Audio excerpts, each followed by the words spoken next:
అందరికీ వందనాలు. నేను ఇప్పుడు చెప్పబోయే అంశం ఏంటంటే ధైర్యవంతులైన నాయకులు అనమాట. బైబిల్ గ్రంథంలో చాలామంది ధైర్యవంతులైన నాయకులు ఉన్నారు. మనం ఇక్కడ ఎవరి గురించి చూస్తామంటే కాలేబు మరియు యెహోషువ. మీరు ఎక్కడ చూస్తామంటే సంఖ్యాకాండంలో బైబిల్లో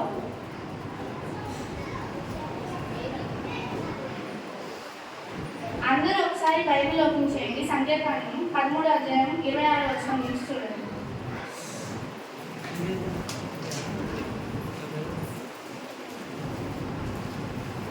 మనం ఇక్కడ చూసినట్లయితే ఇశ్రాయేలు ఐగుప్తు దేశంలో బానిసలుగా ఉంటారనమాట. బానిసలు ఉన్న తర్వాత దేవుడు వాళ్ళని కానాను దేశానికి పంపిస్తాడు. వాళ్ళ భూమిని వాళ్ళకి ఇస్తానని చెప్తారనమాట. వాళ్ళు ఐగుప్తు దేశం నుంచి కానాను దేశం అంచు వరకు వస్తారనమాట.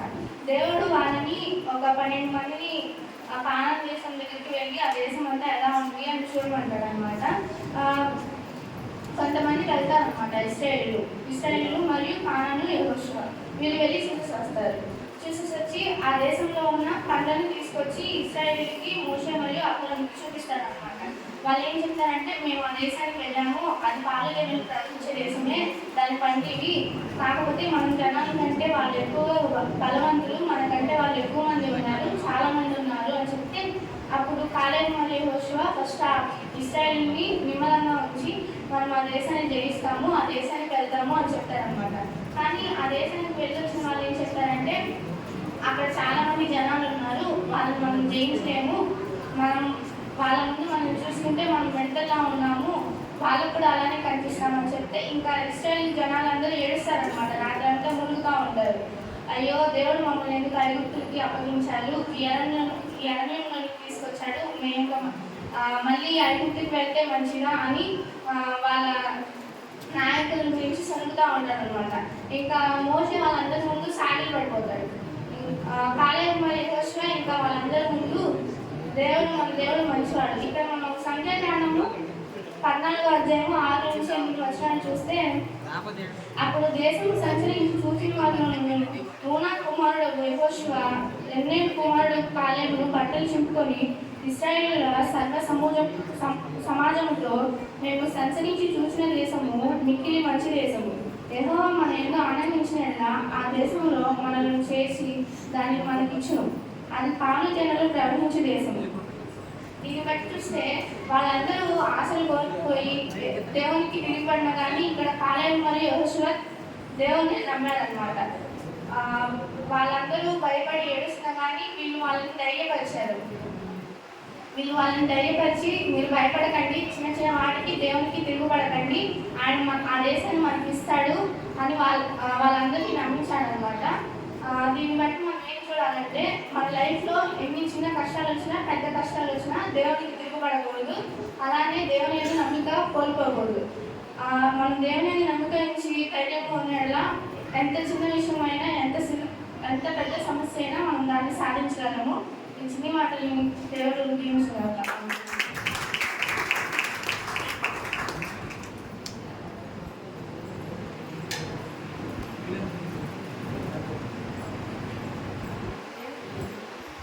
దేవుని స్తోత్రం మీ అందరికీ నా వందనాలు.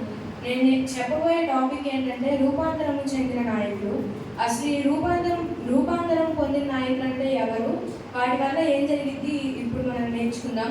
దీని వాక్య వివరణ కావాలంటే మత్తయి 13:31 నుండి 33 వచనాల వరకు ఉంటుంది.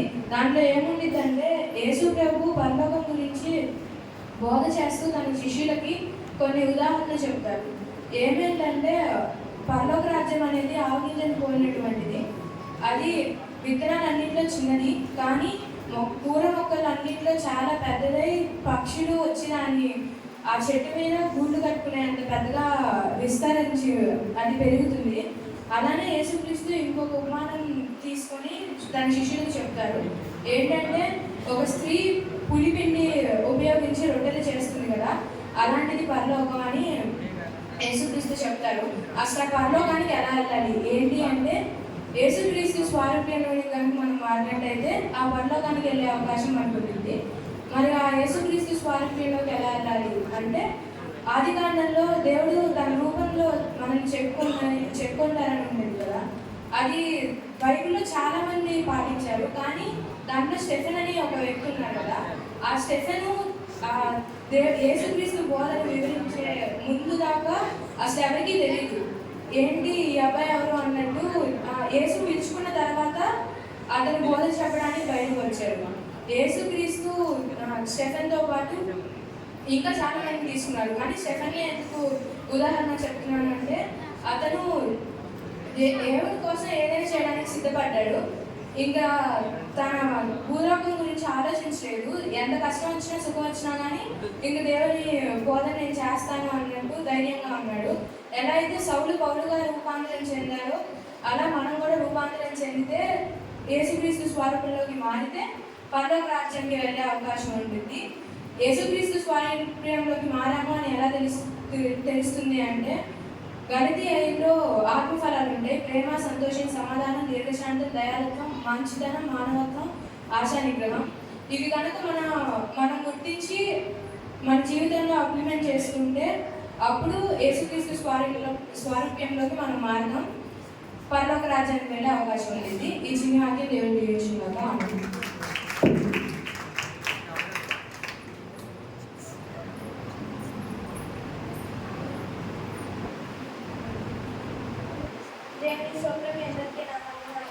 ఈరోజు నేను చెప్పబోయే టాపిక్ పేరు ఏంటంటే ఎన్నికైన నాయకుడి గురించి అన్నమాట.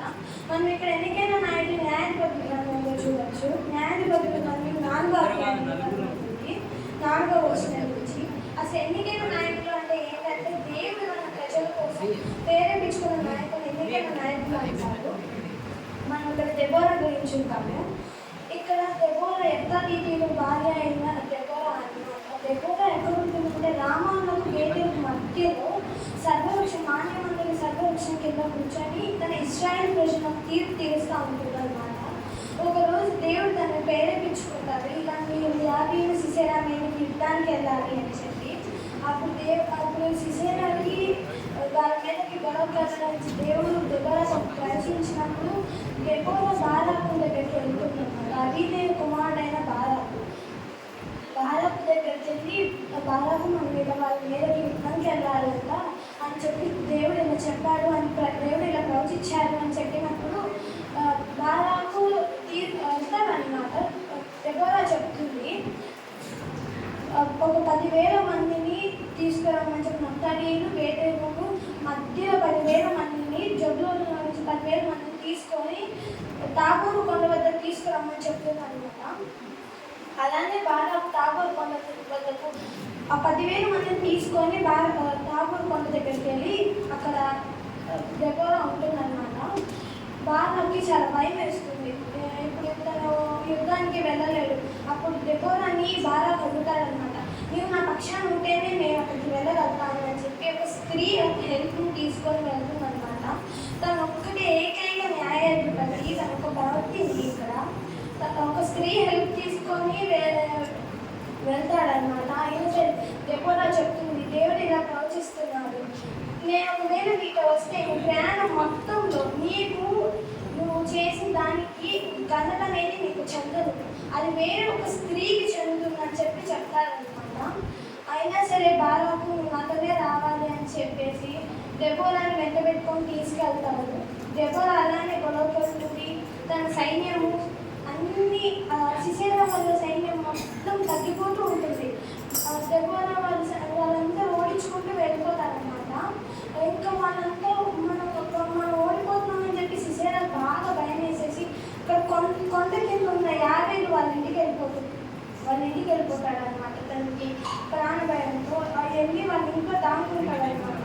50 చెప్తుంది, రా లోపలికి వెళ్ళి అని చెప్పి లోపల కూర్చోబెట్టుకొని తను ఒక దుప్పటి కప్పేసి తనకి ఒక చెంబుతో పాలు మంచినీళ్ళు ఇచ్చి తను అక్కడ కూర్చోబెడుతుంది అనమాట.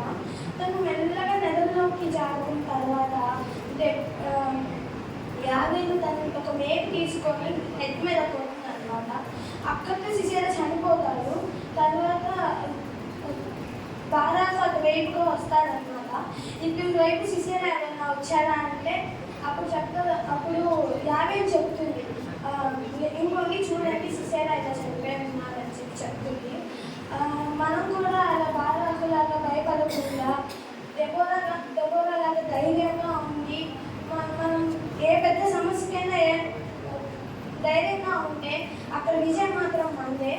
మనం కూడా ధైర్యంగా ఉండి దేవుడి మాట ప్రకారం నమస్కరించుకోవాలి. ఈ చిన్న వాక్యాన్ని దేవుడికి నేర్చుకుంటాం.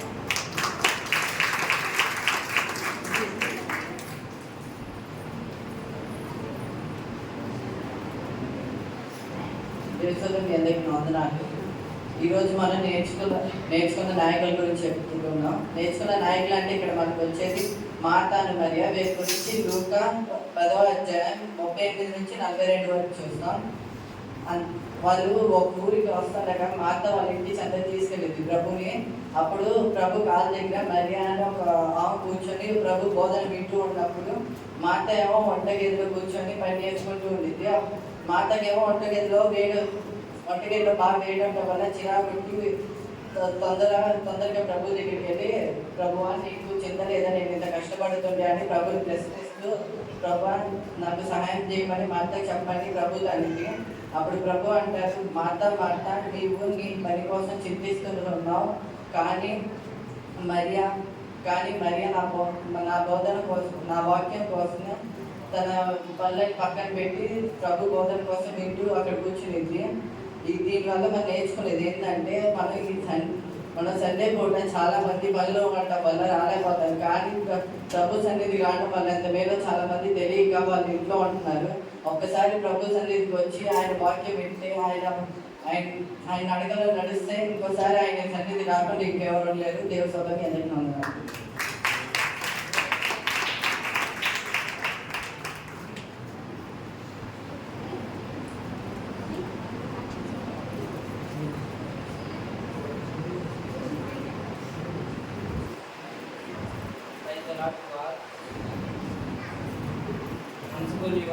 Unschool your words in the set of the Lord, and He will exceed you. James 4 chapter 10 verse.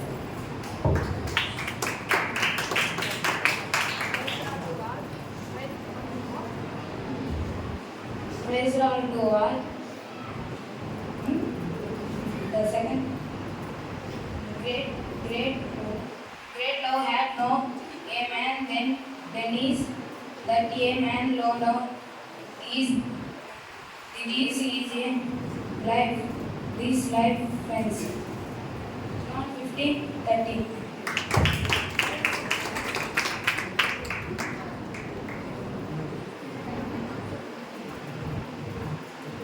Praise the Lord to all, and my message verse, and who will undivided places contemplate the Lord's glory are being transformed into His image,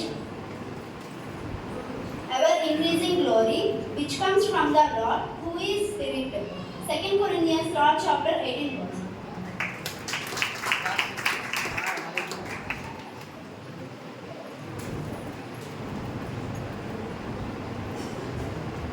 senior boys song choreography చేస్తారు.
దేవుని స్తోత్రం. ఇప్పుడు హనీష్ అక్క బీబీఎస్లో 66 books ఎవరైతే కరెక్ట్గా చెప్పారో ఒక mistake లేకుండా అక్క ఒక కాంపిటీషన్ లా కండక్ట్ చేసింది. దాంట్లో ముగ్గురు మాత్రమే 66 పుస్తకాలు ఇంగ్లీష్లో ఒక మిస్టేక్ లేకుండా చెప్పారు. ఇప్పుడు వాళ్ళు వచ్చి 66 బుక్స్లో డాన్స్ చేస్తారు. ఒక చిన్న సాంగ్ అందరూ చూడండి.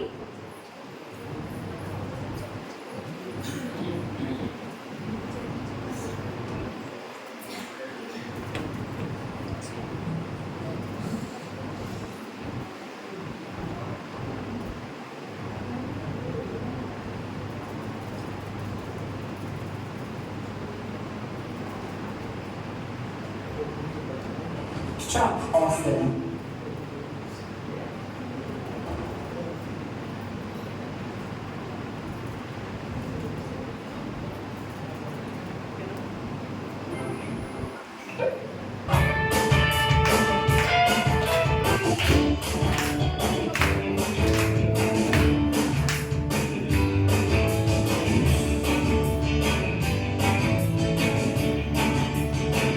Come on and sing the books of the Bible.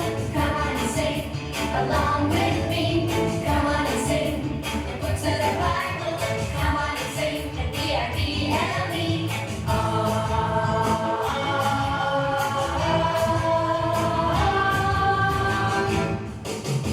Genesis, Exodus, Leviticus, Numbers, Deuteronomy, Joshua, Judges, Ruth. Genesis, Exodus, Leviticus.